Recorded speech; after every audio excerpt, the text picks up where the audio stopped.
The Return. You ain't with me, you against me. Now, one thing we always do during the 1 week break of any Power season is we always run through the teaser and trailer scenes that are left that we haven't seen yet. I've been busy going over all the teasers and trailers, and I have collected a host of scenes that we haven't seen yet from season 4, which is the hot topic of this breakdown. We're not going to run through the scenes that we've seen from the trailer for episode 8. We've already done that in the previous trailer breakdown. If you haven't seen it, I will leave the link down below in the description section and also in the comment section. I go through a lot in terms of the episode title, how there may be a reference to Big L, and a lot more. However, in this breakdown, we're going to focus on every other single scene that we are expected to see at some point, either in episode 8, 9, or 10, and there definitely are a few tasty ones. I think some of them will probably give you a new lens to some scenarios. For example, this scene with Snaps and Pop. Will it make you look at relationships and situations kind of different heading into the home stretch? And there are also a few scenes which may leave you questioning the fate of a couple of characters. Could this potentially be Marvin being shot at by Unique and his crew? And if that is the case, where does it leave Marvin? Will we see Rock leaning on Lou if Marvin is out of action for a short period?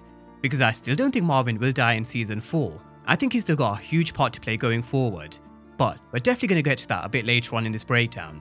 So, without wasting any more time, let's dive into a couple of these new scenes, starting with what's next for Kanan in all things Raising Kanan, Season 4. To play the game, you gotta do what needs to be done. You ain't with me, you against me. Now, this was actually a scene that we got way back in October 2024, in the very first teaser that was released for Season 4. We saw Kanan kicking and punching a janitor, and throughout various different teasers and trailers, we have managed to kind of get a few different angles to this particular scene. Now, why he's punching and kicking a janitor, who knows? We know he's after answers in terms of what happened to his best friend, and maybe he's out here looking into his theory in terms of whether it could actually potentially be Rock. But we've seen what Kanan can do with his fists. This boy can certainly pack a punch, he's no pushover.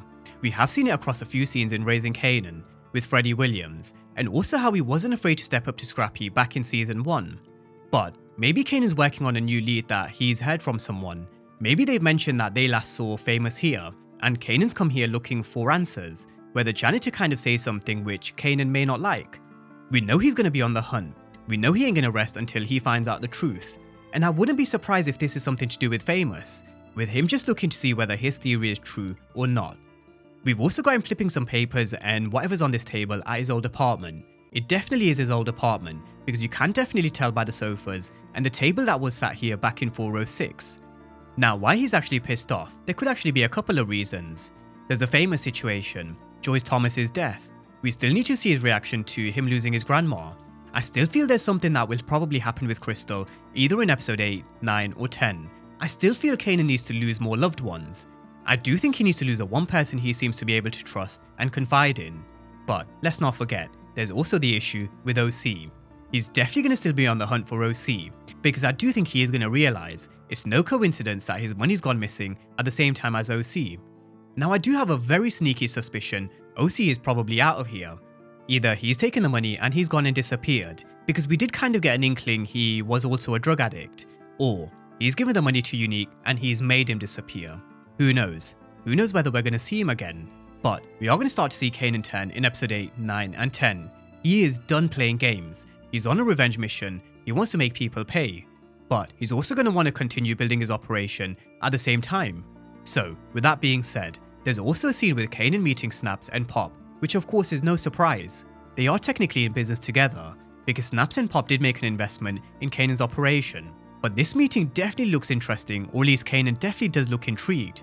So let's see what kind of comes out of this next meeting between Snaps, Pop and Kanan.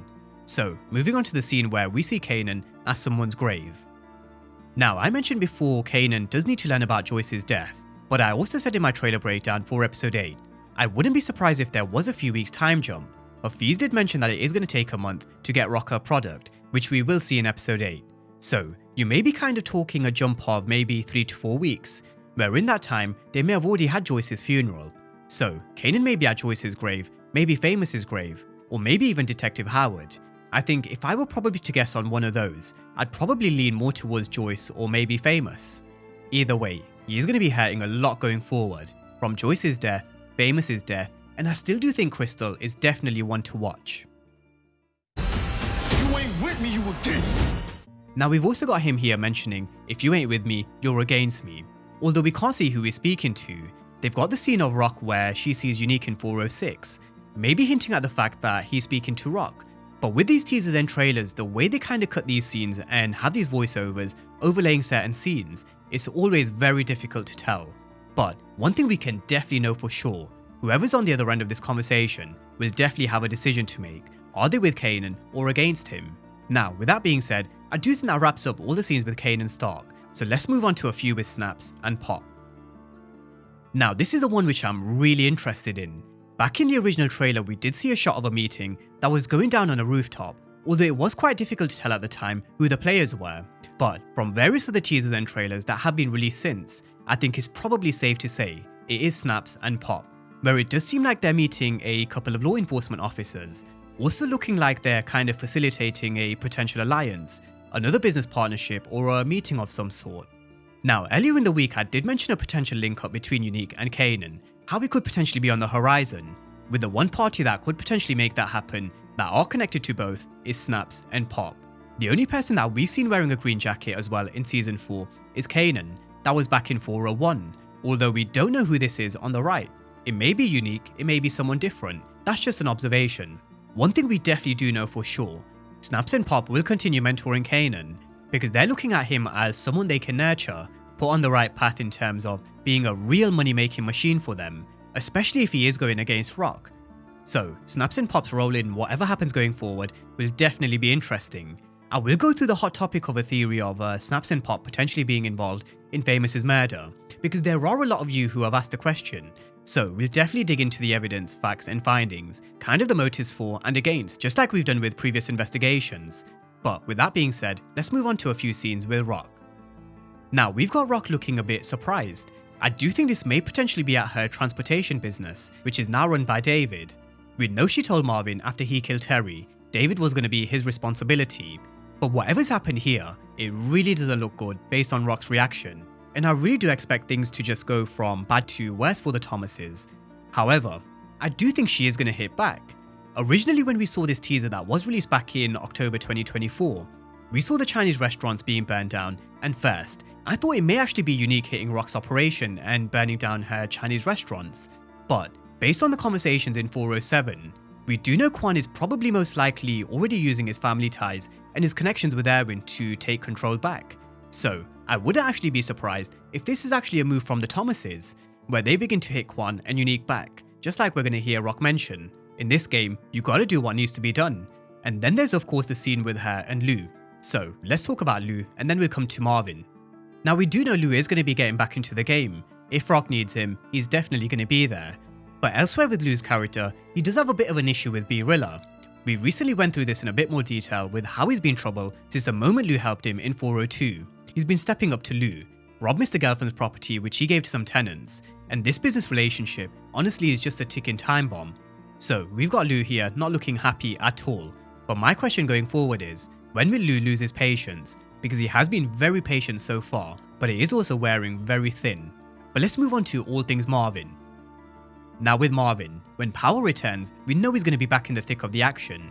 We see him kicking a door down, and he's also going to be pulling the trigger at whoever this is. I wonder if any of the scenes have anything to do with Amber, because I don't believe they brought her back for no reason. More so because we saw Marvin giving his phone number and asking her to call him if she ever needs anything. So I wonder if any of these two situations is because Amber may have potentially called Marvin. Now, this situation may also be another which may find Marvin in big danger, although it is very difficult to tell. But I do think you can make out the fact that the car that's being shot at is red, and we only know one person who drives a red car on Raising Kanan, that's Marvin. So is this Marvin being shot at potentially by Unique's crew? We know Marvin wants to hit Unique back with force, and there will come a time where he definitely will. But there are also moments where we've seen him be human, just like he got caught by Aaron back in 404. If we were also to take Power Book 4 Force as an example, I felt at times in Season 1, Tommy was basically made a superhuman, he couldn't do no wrong. But in Season 2, they made him more human. They showed that even though Tommy has all this experience, even though he's this tough, crazy character, he can still be hurt in this dangerous game, because he was shot. Again, I'm not saying Marvin is going to die in Season 4, but I wouldn't be surprised to see if he was shot at by Unique's crew, which then makes him retaliate, or where he suffers some more damage, which puts him out of action for a bit. So, those are a couple of scenes I came across which I found quite interesting, and again, it's just an observation in terms of the red car. It may turn out to be Marvin's, but we can only go on what we've seen before in terms of who we've seen drive a red car before. That's Marvin. So, food for thought. We know Marvin's tough, but he's no superhuman. There are also going to be moments like in 404, or how Lou almost got caught back in Season 1. There are going to be moments of vulnerability. There are going to be moments where you do get caught, moments where his life will flash before his eyes, where it really is a close call. So, let's see. Definitely are going to be some edge of the seat moments coming for sure. Now, we've also got a scene with Unique and Akbar. We know they're going to continue to disrupt Rock's operation and continue to take control over more territory in Queens. We know these guys from Trenton don't mess around, so they're going to be a force to be reckoned with for sure. We've also got someone, I believe, robbing a safe, although it is very difficult to tell who, where, and why. But there will definitely be a lot of moments between both crews in terms of hitting one another, that's for sure. Now, in terms of law enforcement, I do think now that we're going into the home stretch, we're going to see a lot more of Detective Garcia. He hasn't been around much, but with the talk of law enforcement being involved in Famous's murder, along with a few scenes that we're still yet to see, I do think episode 8, 9, and 10, we are going to see a lot more of him, which will probably help us understand this situation a bit better. So, Detective Garcia, this angle with law enforcement that they seem to be teasing, that's definitely another to keep an eye on. But with that being said, those are all the scenes that we haven't seen so far that I've been able to find across various different teasers and trailers. There may be a few more kind of floating around, and I do expect there to be a few new ones as we head into this uncharted territory after this 1 week break. But we've definitely gone through a few different scenes and a few different perspectives. So, as usual, the floor is now yours. Drop all your thoughts down below in the comment section, and as always, thank you guys for watching, and I'll see you next time.